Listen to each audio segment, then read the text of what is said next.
The story begins in a peaceful city, but from time to time these people will be interrupted by some giant demonic ogres who will intrude their town hunting down everyone, and we see the civilians trying to hide and survive from the ongoing attack. While this is happening, a mysterious-looking man is seen riding a giant dragon, and he explains to us that ever since he was a young man he's always wanted to become the strongest person he can possibly be so that he can protect those around him, and also so no one can ever take anything away from him. This guy happens to be the savior of the city and the only person capable of eliminating these demonic monsters. With just a single move he burns the ogres to the ground and conquers their demon race within the matter of seconds. Right after that he tells us that he has finally become the strongest exorcist known to man. But due to him having this power, it was the very reason that these monsters came to the city to try and challenge him, and thus making the king order for his arrest, and they ultimately ruined his reputation and even took away his students and turned everyone else against him. He was once the strongest exorcist who ever lived, saving everyone won against demons, but he has now been demonized himself by the very people he once saved. He makes a promise that in his next life he will not make the same mistakes. And then the man casts a spell to purposely reincarnate himself in another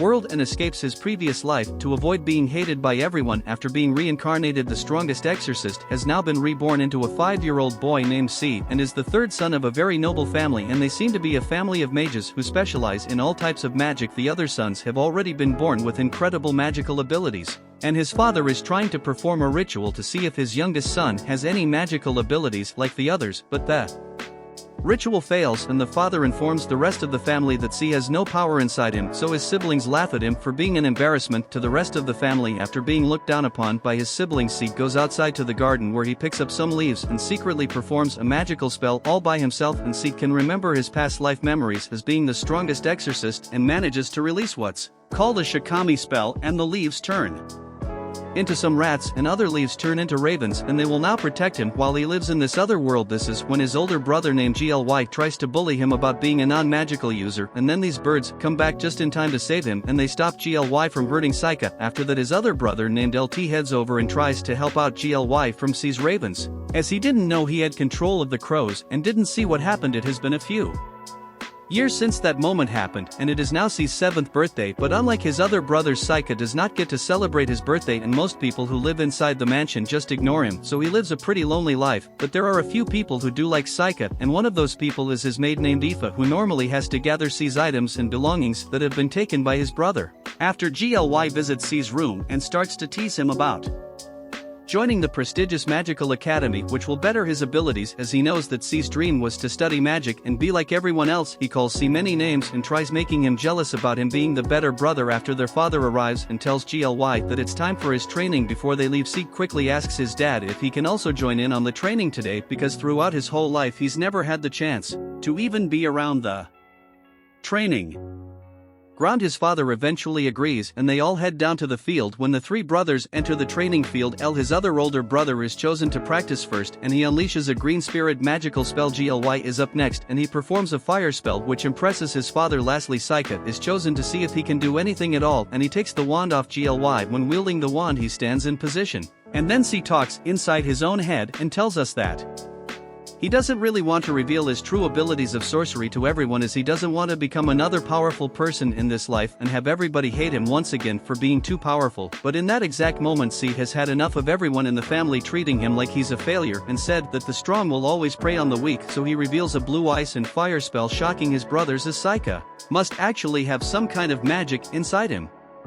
After all, GLY asks his father how Saika was able to produce a blue fire spell, as the blue fire is not normally possible to do in this world and is rarely seen at all. But his father tells him that some people possess different kind of magic powers, which all stems from that person's true nature and their spirit within themselves. After showing them that he's capable of performing magic, C asks his father if he can start learning more about magic too, just like his brothers, but his father disagrees and said that it would be too dangerous for someone born with his heritage to study the magical arts, as C's mother was only a common girl unlike his brothers, as their mother was a famous witch and noble woman of the city. However, his father tells him that instead of learning the prestigious ways of magical arts right now, instead he will be given a tutor in order to help him understand more about magic, as his father thinks he's too weak to enter the academy.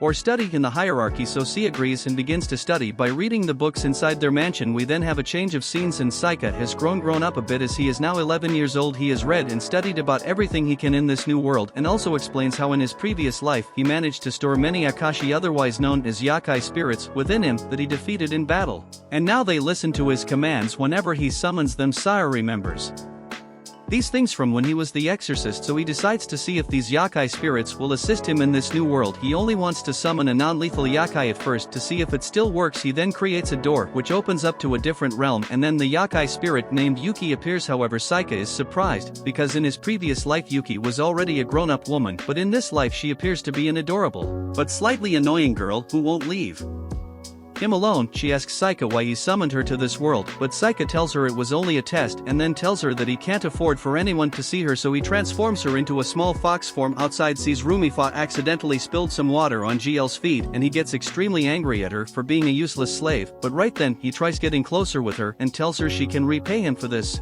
by visiting his room later. However, Ifa doesn't know how to respond to this, and just then Saika arrives to help Ifa. He tells GLY to leave her alone, but GLY responds by swinging a blow at him, but Saika blocks his attack with ease. This infuriates GLY as he is the older brother and GLY constantly mistakes Saika for being a little weakling all the time, but GLY secretly knows that Saika must be stronger than he looks, so he just walks away shouting that he will pay for his actions. After saving Yo, she thanks Saika, and then she explains how she desperately needs his help with something that happened outside. When outside they see a blue mythical creature laying on the floor and seems to be almost dead. She asks Saika if there was any chance he could revive the creature, although she understands how C's magic seems to be much lower than the rest of his family, so she understands if it cannot be done. But right then he tells her to turn around and he performs an unknown spell from his past exorcist life which brings the animal back to life. She asks him if that was some kind of healing magic, but even though it was a different spell he just agrees, so she doesn't ask too many questions which might lead to her knowing that he was actually reincarnated. After this, C suspects that Ifa can also do some kind of magic herself, as Ifa seems to always know about things that most people don't know, and that's when she reveals her elemental powers to C. However, she explains that this is her only magic feat, which seems pretty useless to her right now. However, the elementals do listen to her commands and this seems to interest C a lot. He then casts a fire spell to see if Ifa can make disappear, and after she screams at the fire it fades away, and thus making C proud of her, and he can now take her in as his companion. After discovering Ifa's power, Seiko was walking through the mansion, and that's when his two brothers ask him if he would like to do some sword training, as he lacks in every other aspect of the family, so he must try to become good at least something so that he can be considered a real asset to the family. But right after, some of their maids rush in screaming that there is a monster on the loose and that their father used fire magic against it but to no gain, and that the monster is now making its way through the forest and will be reaching the mansion soon enough. They all start to panic and are wondering when it will arrive at the mansion, but that's when Saika tells them he can already sense the monster is here, which shocks his siblings as they can't sense anything at all, but Saika assures them all that the creature is right outside and to get ready to attack. GLY warns the maids and everybody else to find a hiding place as quick as they can, but C doesn't listen as he knows that Ifa was outside practicing her magic elements, so he quickly heads back outside to save her. However, the monster was right outside too and was about to eat Ya and the other maid, but suddenly she forms a fire protection spell against the monster, and she manages to get away just before the monster attacks their mansion. Saika distracts it and calls out to the beast to follow him, and moments after he rises into the air and casts a spell using various different elements which takes the monster down, leaving everyone in shock as they witness this weak boy defeat one of the largest monsters in the realm. After Ifa talks to the maid and explains how this spell not only brought the monster down but Saika has also tamed the beast. Saika explains how this was possible due to his time as an exorcist and when he tamed the fiercest dragon in the world, so he does the same thing to this beast and promises that this time he will use his powers in a much different way and become wiser but also more cunning. A couple of weeks later, Lucy, Saika and EFF off as they prepare to leave for the Magic Academy. As the duo embarks on a new journey, C gives Effa a necklace made of Mona stones to help her attract more spirits. Everything's going as smoothly as C planned until the motion sickness kicks in, putting him in a terrible state. After a week of traveling by carriage, they finally arrive at their destination, much to his relief. At the same time, Blay is seen checking the time as he reckons that Saika and Effa have already arrived at the academy. In another flashback, it is revealed that a mysterious woman left the young C to Blaze after Gilbert, his younger brother, disappeared in the infernal lands while he was on a quest as an adventurer. The fact of the matter is that C is not Blaze's son. But his nephew, all the while he is aware that C is special and that he uses a different power source instead of magic. It appears that Blay refused to send Saika to the Imperial Army because of the uncertainties surrounding his true identity. As he puts it, depending on the environment, Saika could emerge as a true hero or a despicable villain. To escape a tragic fate, Blay sends Saika to the Magic Academy, at the expense of his real son. Meanwhile, Saika slumps into the bed as he has yet to recover from motion sickness. While EA tries to carry on a conversation with C, he says that her room is next door. With her cheeks blushing, EA asks Saika if he doesn't mind sharing a room since he has become her master now. Thinking that she only wants to have dinner with him, he lets her be disappointed. EA steps outside to buy her master some food. Just as she leaves, Yuki turns up and gives C a lecture for failing to read EA's signals. Soon afterward, the duo finds themselves at the gates of the Radia Magic Academy. At the registration, the aspiring students gasp in awe after learning that C is a lamprogue. To start their admission, they are asked to put their hand on a crystal ball to check their mana levels, and if they have an affinity for all four elements. EA goes first, and as expected by Blay, she has weak magical aptitude, although she possesses fire and wind affinities. When its S's turn the crystal ball did not react, baffling everyone as Professor Karen states that Saika might have light or dark affinity. He cuts her off, saying he simply doesn't have mana. Nonetheless, the process is just for registration, so C doesn't really have to worry. The students assume that the nobles are using their influence to get C into the Magic Academy. Hearing their murmurs, EA unconsciously conjures up a fire. A while later, another commoner, walks in. As soon as she places her hand on the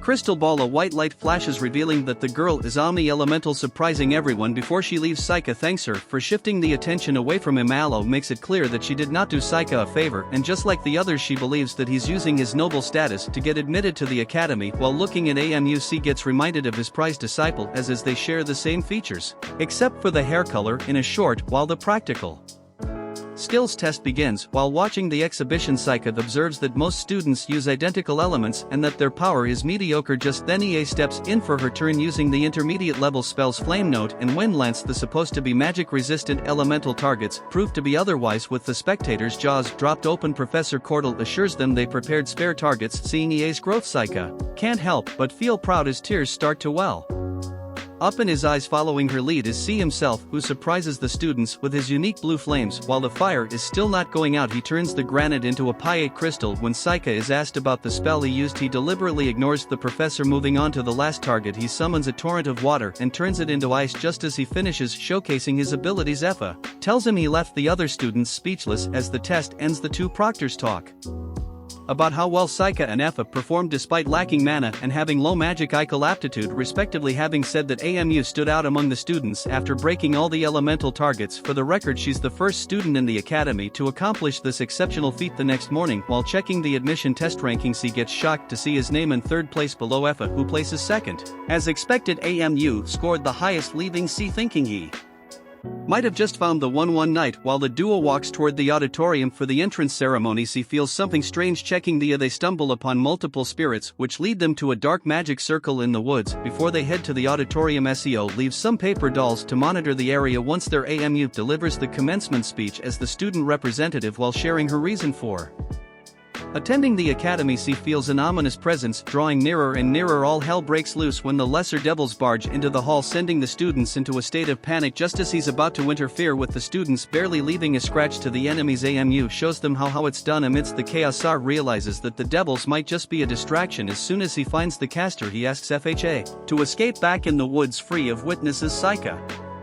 confronts the devil named Gallus. The devil summons 3 more minions and commands them to attack Saika. He easily dispatches the 2 and transfers one of them to the void. After assessing the situation, Gallus decides to take him on by himself. C tries to incapacitate the devil with his paper doll, but to no avail. Outraged by C looking down on him, Gallus uses his teleportation magic and manages to graze his cheek and wound his arm. Gallus then reveals his objective: to take the hero down. The battle continues and Gallus still has the upper hand. Upon seeing an entrance, the devil delivers the final blow, or maybe not. There goes C with no signs of wounds whatsoever. Turns out that he used his paper dolls as body doubles to escape death and create an illusion that he keeps on reviving. Having had enough of playing around, he summons one of his strongest demon servants, Machi, and so Gallus finds himself inside the dragon's stomach. Interestingly enough, Machi refuses to return to the void as it attempts to escape. Thankfully, he's able to send it back. At that point, he realizes that Machi rebelling against its master is due to his weakened body. In his new world back at the academy, Saika eyes widen as he witnesses AMU single-handedly annihilating the lesser devils. Seeing the student staring daggers at AMU, Sar remembers his past there, and then he's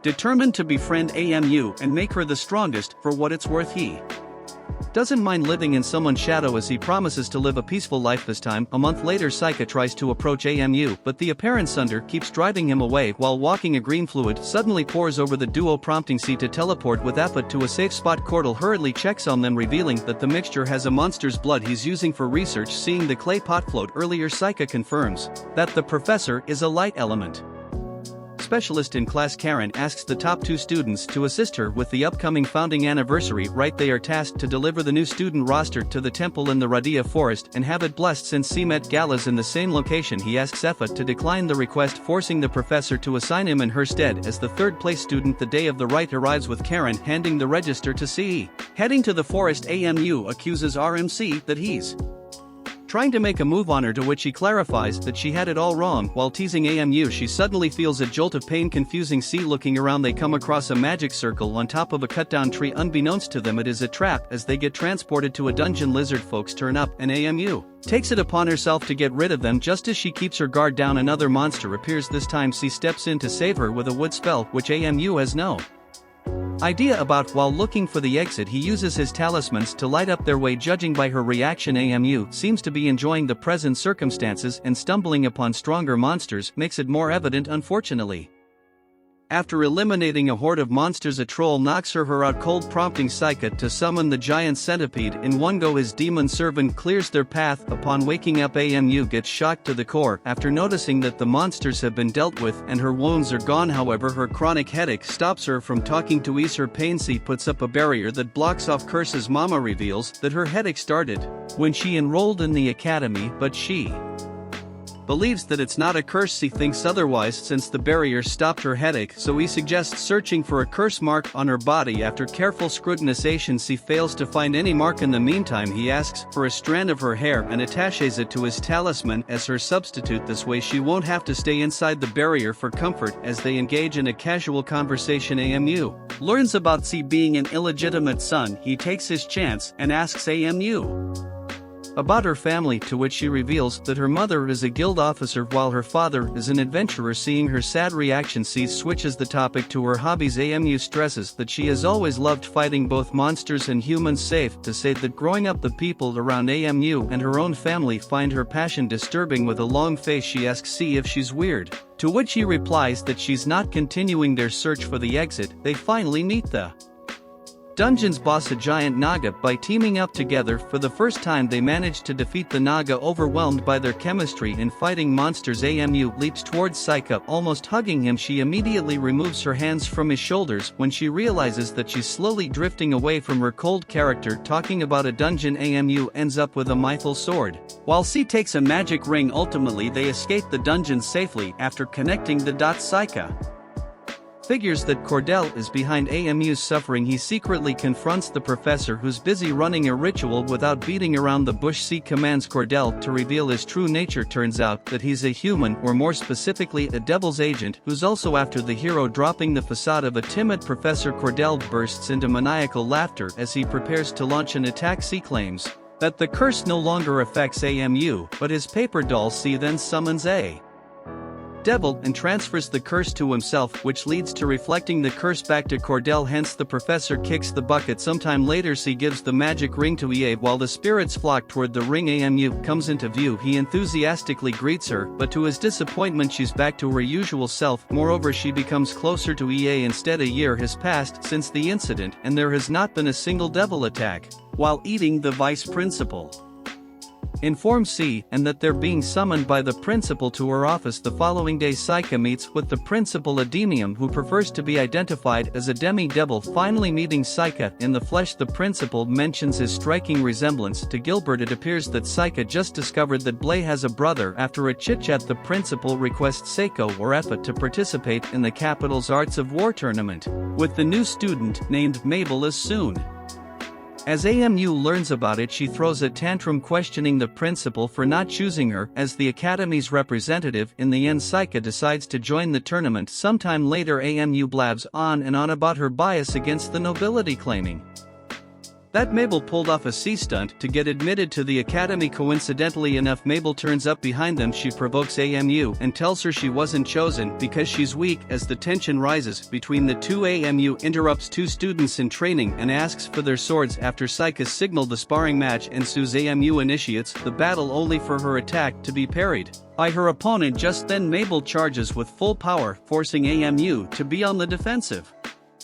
While they seemingly stand on an equal footing, the newcomer overpowers the rumored hero, sending her broken sword flying into midair to save face. AMU says that she did not use magic to enhance her abilities. Mabel tells her that she expects second chances and that's what makes her weak. Before Male leaves, she advises C to withdraw from the competition if he doesn't want to get hurt. A few days later, the Magic Academy's representatives are seen traveling to the capital for the tournament, while AMU and Effet decide to tag along. Arriving at the capital, the ladies marvel at the sight of the skyscrapers and the crowd of townspeople. While they are at it, SEO looks as if he has been possessed by an evil spirit. On the other hand, Mabel is nowhere to be found. After recovering a little from motion sickness, they head outside the battle arena to check the tournament bracket. As AMU and Effet explore the city, Saika takes out his paper dolls to investigate the area.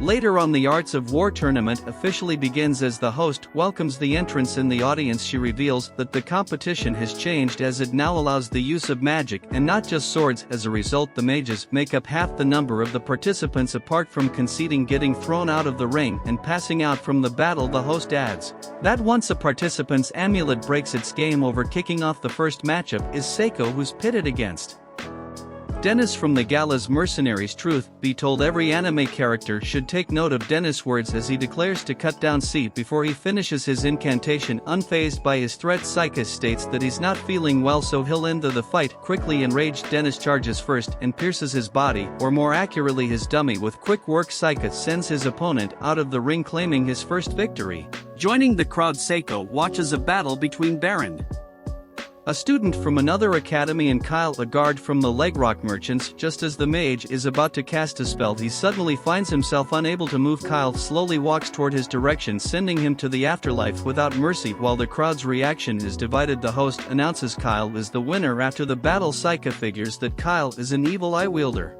who can paralyze anyone with just a glance. For his next battle, Saika stands before Lair the puppeteer, who walks inside the arena with a golem designed for anti-magic combat. As she declares a premature victory, Saika summons a sickle weasel and tear the golem apart without her supposed trump card. Lair surrenders, earning C his second win. Joining the girls again in the audience, AMU speaks on behalf of EA and tells Saika that she's worried about his safety after witnessing Kyle's bloodlust. While EA suggests Saika forfeit the battle, he assures her he'll be fine. Back to the competition, Mabel enters the ring for her second fight. After going through the first round easily, she's up against Hao, an earth mage. The man launches a boulder, but Male effortlessly cuts through it. Despite it being fueled, he keeps activating the same spell. Realizing that he's not going anywhere with the lame attacks, he creates rock barriers. To his horror, the daggers enhanced by gravity magic penetrate his defense. Before Hao can retaliate, Mabel cuts his staff with it. He surrenders, and the host proclaims the red-haired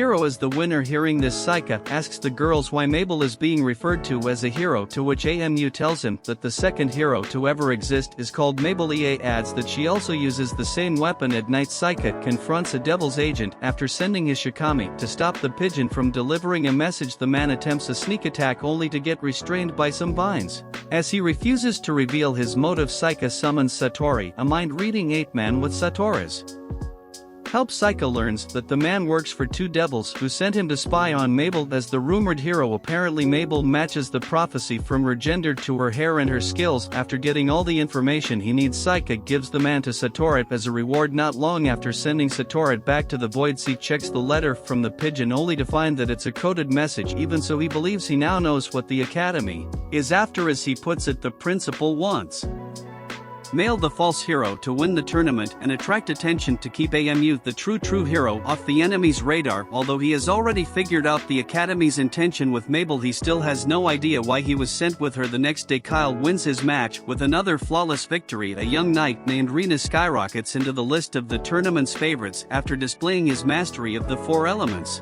Just as he steps outside the arena, he runs into C and says he looks forward to meeting him in the finals. In his third match, C wins against a necromancer with little to no effort, just like Mabel, who dominates her respective battle. Speaking of which, she approaches Saika and suggests he forfeits their upcoming match in the semifinals. As Mabel vows to win at all costs, she warns Saika that she won't hold back against him. Saika shrugs off her threat and sets the record straight that he has no intention of withdrawing from the tournament. Meanwhile, since both Kyle and Ran has won their third battles by default, they are scheduled to fight each other for the semifinals on the same day. Being that cliche character, Kyle just stands there as he lets his opponent activate a spell that counters his evil eye. Rhys launches aggressive charges using the 4 elements, but Kyle remains unharmed. C concludes that he also uses gravity magic like Male. Out of options, Reyes creates an army of golems to stop his opponent from advancing. That is until Kyle brings his shadow magic into play, wrecking all the golems in one go. Even though he can't use his evil eye, Kyle forces his shadow to fuse with Ren's, hence freezing the latter into his place before the knight meets his maker. The referee blows the whistle, stopping the battle and preventing his death, and so Kyle secures a spot in the final. Later that night, Mabel attempts to kill C, but is forced to beat a hasty retreat after experiencing his power firsthand. Intrigued by Mabel's resolve, C runs after her. Soon enough, Saika catches up to Mabel. He then tells her they won't proceed with the trial run for their battle tomorrow. As it turns out, she only wanted to at least injure C in hopes to have him drop out of the tournament. As Mabel pleads with him to withdraw, Saika confesses that he knows her ulterior motive as the false hero. In exchange for reconsidering his decision, he asks her to tell him everything. Mabel eventually gives in, revealing that her mission is to be defeated by Kyle. For the devils to think that the hero no longer exists. To add, Mabel and Kyle were slave children trained by the leg rock merchants to become soldiers. Aside from staging the hero's death, the merchants want to test Kyle's strength in action after subjecting him to unethical experiments. Back at their training, Mabel and Kyle had 2 more members in their group, but since the beginning only one of them was destined to survive and emerge as a real soldier. To make it short, Mabel is a part of both the propaganda and the test, and she's the only one left alive who Kyle needs to eliminate. That said, Mabel confesses that her ultimate goal is to end Kyle's life, claiming that he killed her brother. As she carries on with her monologue, Saika deduces that Kyle is her brother and that she only dyed her hair red. In a brief flashback, Kyle asked Mabel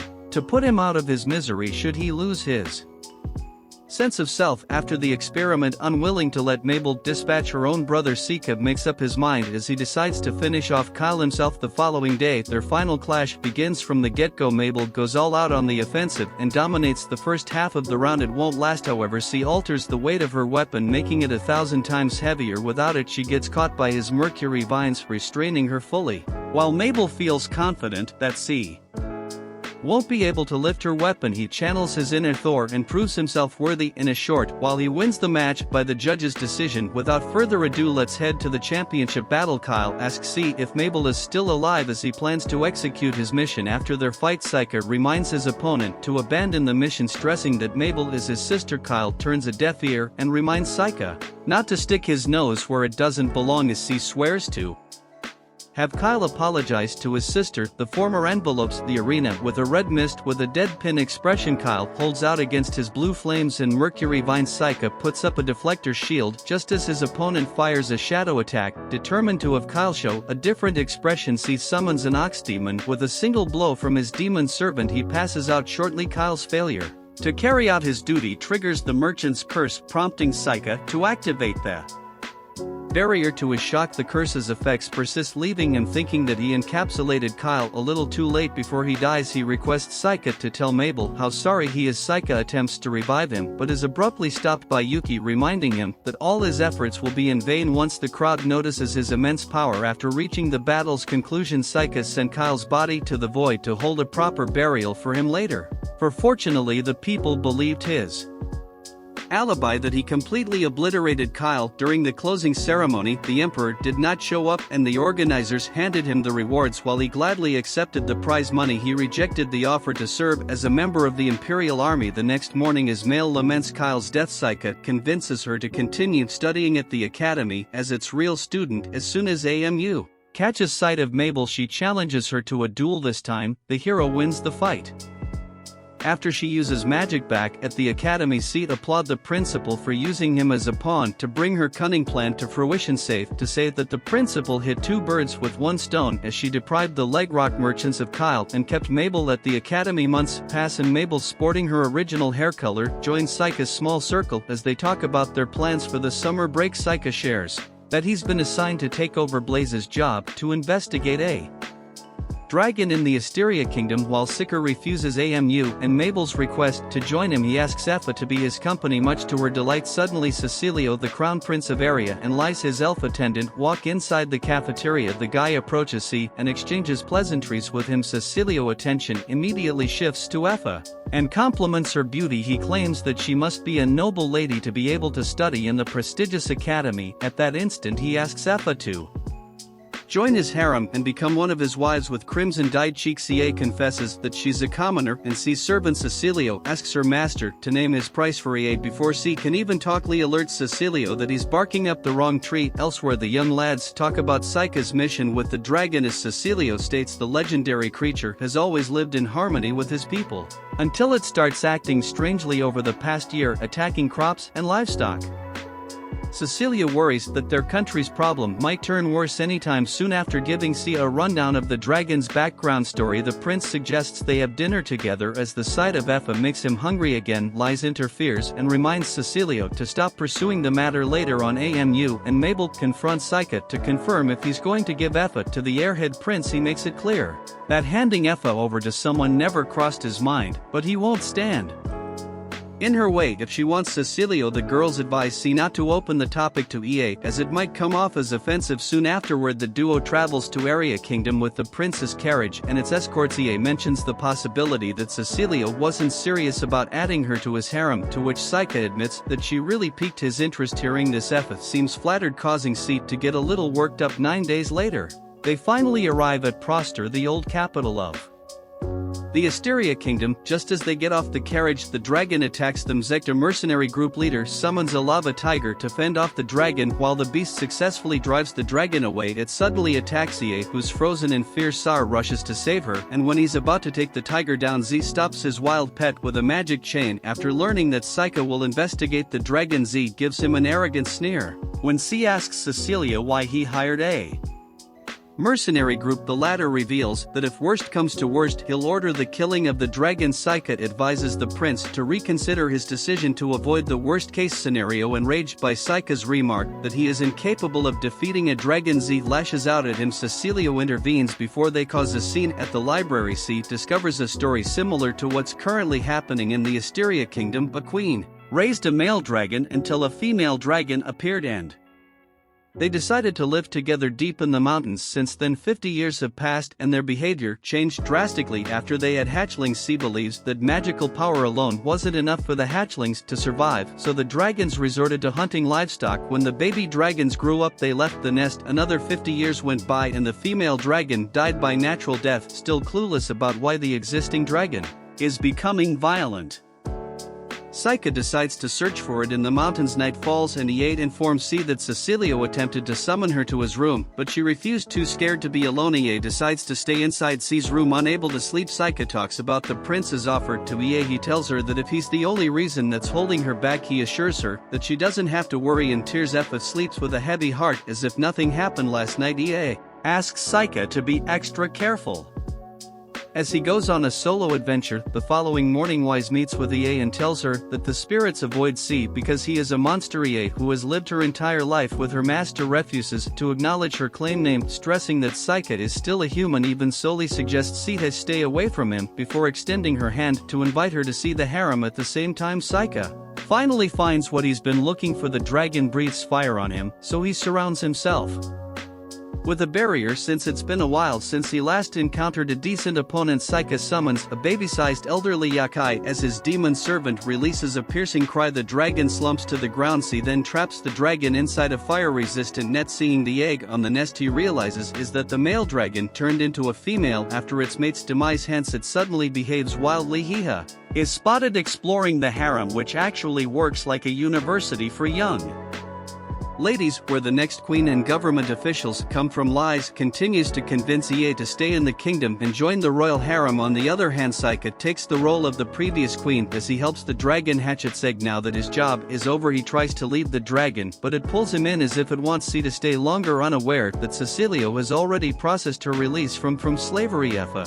is forced to sign the legal papers as the prince claims C will eventually agree in exchange for a hefty sum of money. While EA tries to resist, Lies warns her that if she activates her power, the situation will no longer be a personal affair. Lies goes for EA's thumbprint, instead cutting her finger in the process. That is until C arrives riding his newly found friend to rain on their parade. He takes EA and leads her to the dragon's nest with no idea that he just saved her. Now that's unexpected. We all know it would have been satisfying if he burned the palace into ashes. Moving on, Zek summons the lava tiger as he attempts to steal the egg and sell it on the black market with his underlings in the background. Zek warns Saika not to get in his way. Just as the tiger breaks free from Saika's spell, Effa sends it flying with her enhanced water magic. Z commands the tiger to strike back alongside his minions, only to be stopped dead in their tracks. As the beast vanishes into thin air, Saika introduces himself as the world's strongest mage, with the dragon standing behind him. Seeing the dragon taking C's side, the mercenaries try to escape, but is Vinistio them no longer holding back. Epit Zak's grimoire engulfed in flames. After the skirmish, the mercenary group is taken into custody. On a whim, Cecilio requests C to slay the dragon to increase his chances of becoming the next king. Needless to say, Saika declines,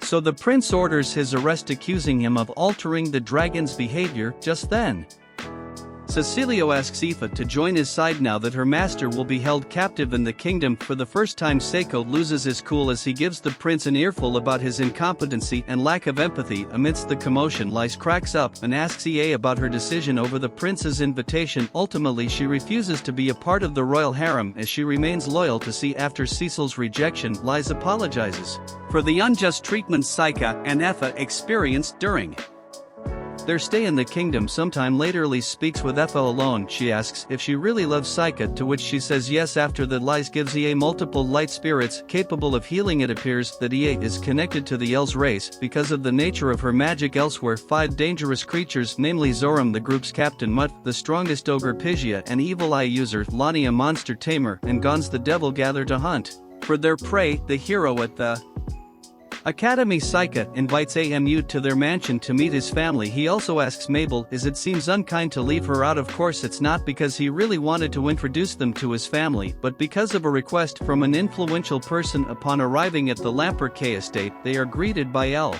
and Eddie F's father. Out of nowhere, Gray screams C's name, claiming that he's been waiting for his return. As if Gray flips a switch, he confesses that he never expected that he would enjoy himself in the Imperial Army. Still dying to get his revenge on C, he requests a rematch with him. After confirming to EA that Gray is a bully, AMU volunteers to be his sparring partner with Saika. As the acting referee, he declares that using magic is forbidden. As the mock duel begins, AMU immediately gets the upper hand. When she's about to deliver the decisive strike, Gray fakes casting a magic spell, and thus AMU falls for his trick and loses. She demands another round, but he refuses and proceeds to challenge C, knowing full well that Gray won't stop pestering him. He agrees until a blue-haired girl enters the picture as she insinuates that Gray will lose against Saika. He brushes aside the duel, witnessing his hot-headed brother listen to someone. Saika can't believe his eyes. Gray then introduces the girl as Fiona, the Imperial Princess, better known as the Holy Princess. Turns out that Fiona is the person who wanted to meet Amu, to her being the top student in the Magic Academy and having an omni-elemental affinity. As she expresses her interest in having C and AMU join her paladins, she reveals that she'll stay at the estate for a couple of days. In another flashback, it is revealed that Eds despised the idea of having his daughter accompany C at the academy. As such, he calls Saika an awful child. Back to the present, Blaze praises C for his performance during the tournament, which made waves among specialists. Oddly enough, His stepmother tells he should send them letters more often. Indeed, the look on his face says it all. Later that night, Yuki admits that she doesn't like Fiona. Things take an unexpected turn when Sika reveals that the princess resembles his former wife in his past life. Just as Yuki demands a detailed explanation for his revelation, Amu enters his room without knocking. Bored to death, Amu asks about Sika's plan when he graduates, but he dodges the question. Amu states she wants to return to her hometown and become an adventurer. She asks the same question once more, to which he finally replies that he wants to fulfill their promise to each other to go adventuring again. While C admits that he lacks knowledge about being an adventurer, he requests Amu to walk him through it. Once they graduate the next day, Amu and Gray escort Fiona as they go for a walk around the town. To make sure they won't get separated, the princess holds C's hand, shocking Amu, while Gray is seemingly not surprised by how she's acting. While passing through a construction site, timber piles suddenly fall on C and Fiona. Luckily, Gray and Amu react quickly to the situation, saving them. She thanks the two for protecting her while she starts to give C a cold shoulder for not doing anything. In his defense, he knew Gray and Alu would save them, so he did not bother doing anything. Upon noticing that they have attracted the public's attention, Gray suggests they leave the place at once. To make Fiona feel any better, Sika gives her a bandana and ties her hair with it himself before the sun sets. C interrupts Gray while training. At that point, the latter reveals that Fiona chose him as one of her paladins, not because of his ability but because of an ulterior motive. As he puts it, the princess is still a politician. After all, Gray discloses the princess' ability to see the future after inheriting it from her mother. Talking about character development, Gray warns C about the possibility that Fiona is plotting something that involves him and Amu. After hiding from Fiona for hours, Sika finds her alone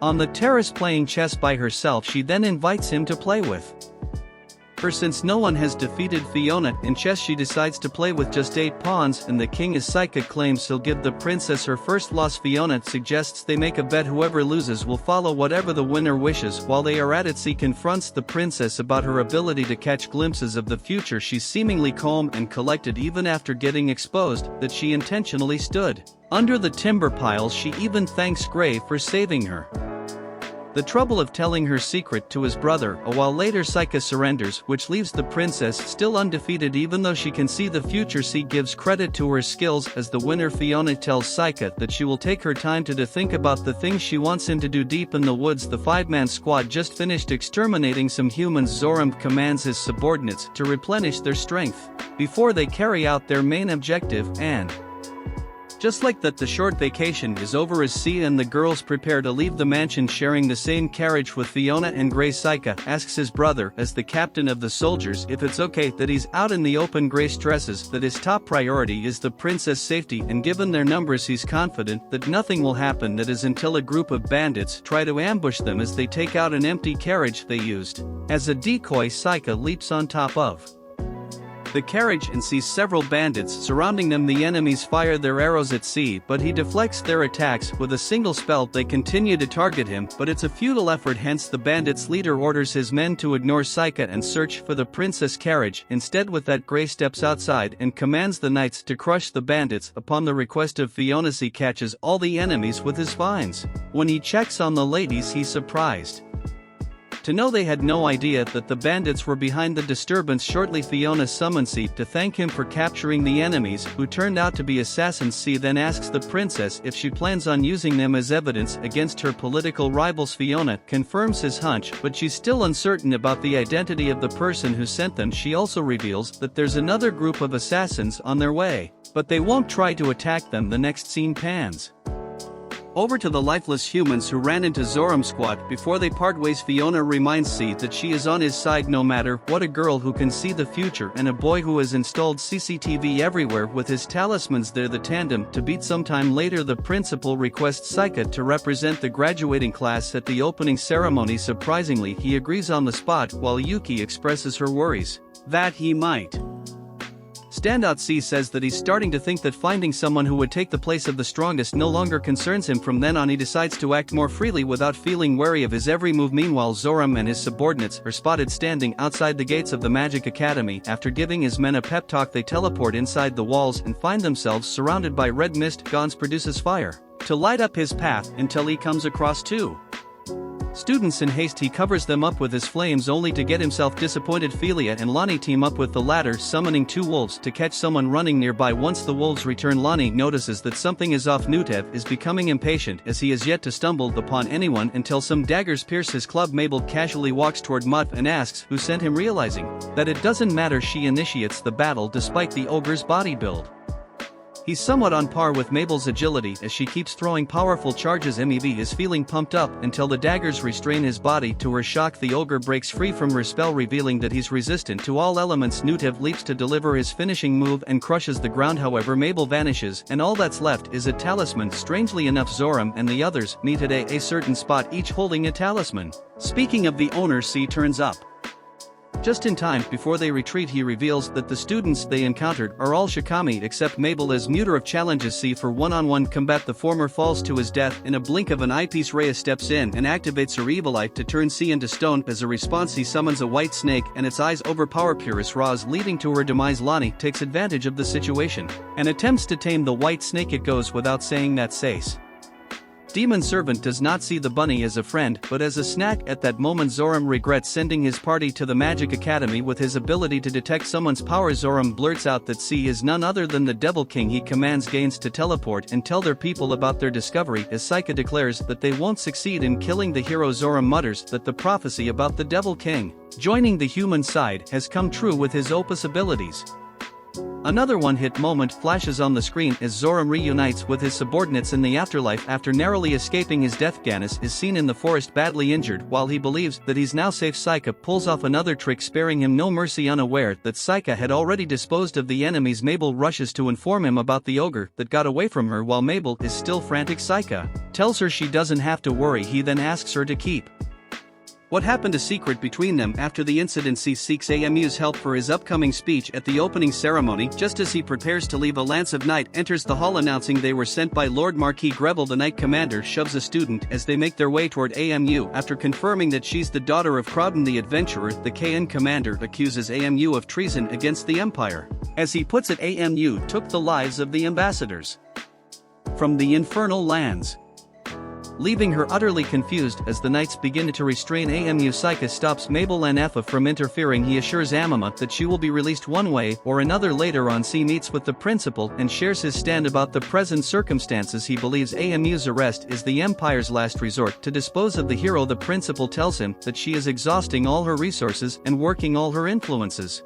to gain the favor of the Imperial Court. Before they end their conversation, the principal warns C not to act rashly as he might worsen the situation. Unwilling to wait for the principal plan to bear fruit, Saika takes it upon himself to guarantee AMU's safety. Night falls and he summons Machi. While he's still having trouble controlling the dragon, he manages to tame it. Just then Yu shows up and expresses her objection to his plan to save AMU. She alerts Saika that if he resolves the issue with his own power, he might make an enemy of the entire country. Yuki believes that Saika will meet the same end as Hiroshi. In the end, Saika chooses to be AMU's protector. Inside her prison, AMU wonders how her friends are doing without her, making her tear up. While she's having a moment, somebody disrupts her solitude. As the Imperial Palace comes into sight, Saika drops his talismans and turns them into mice to search for AMU. As soon as Saika sees her, he walks to the Imperial grounds as if he's just walking at a park.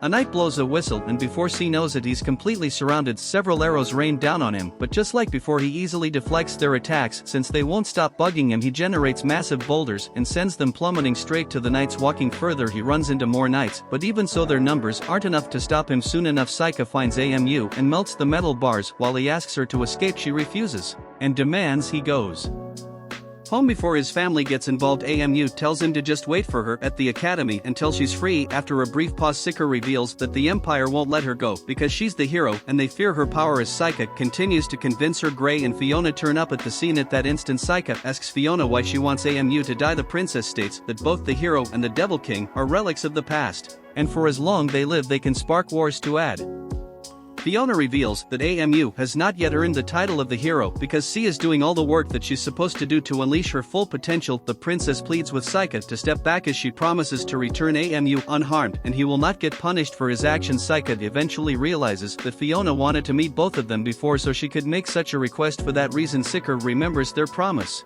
to each other over their chess match, refusing to Return to the academy. Fiona leads them to their carriage bound for Ilkana's city. It is then revealed that Fiona and Gray visited AMU in prison to check on her and cheer her up for failing to keep his promise. Sicker revives all the knights, unaware that Fiona has already made up an alibi to make it appear that a giant monster attacked the palace later that night as Sika and ALU set forth for another journey. A strange shadow appears behind Fiona and asks her about the powerful entity within reach. All the while Fiona is aware that C is the Devil King. As the first season draws to a close, the duo is surprised to see Effa and Mabel in the same city. Thanks for watching. If you enjoyed this and want to see more, please make sure to drop a like and subscribe to the channel with notifications on so you never miss a future video. And until next time guys, take care.